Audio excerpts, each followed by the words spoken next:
আসসালামু আলাইকুম এভরিওয়ান, সকলকে আমার রান্নাঘরে স্বাগতম। তো আজকে আমি আপনাদের মাঝে নিয়ে আসলাম কুমড়ো শাক দিয়ে রুই মাছ রান্না। তো কে কে এভাবে রান্না করেছেন অবশ্যই কমেন্ট করে জানাবেন এবং আমার পাশে থাকবেন। আর আমার চ্যানেলটাকে অবশ্যই আপনি ফলো দেবেন। আপনি যদি নতুন হন আমার চ্যানেলটাকে অবশ্যই সাবস্ক্রাইব করবেন। তো চলুন, একদম সহজা এবং সুন্দর একটা আকর্ষণীয় খাবার। যদি কেউ না খেয়ে থাকেন অবশ্যই একবার ট্রাই করবেন।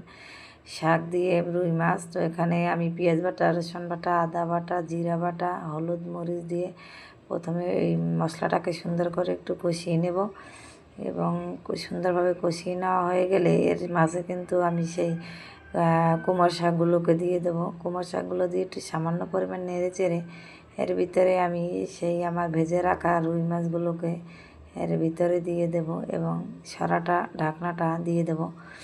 তো অবশ্যই জানাবেন আমার রান্নাটা কেমন হয়েছে। আর আপনি যদি আমার চ্যানেলে নতুন হয়ে থাকেন অবশ্যই সাবস্ক্রাইব করে পাশে থাকবেন। সকলকে আমার রান্নাঘরে আসার জন্য ধন্যবাদ।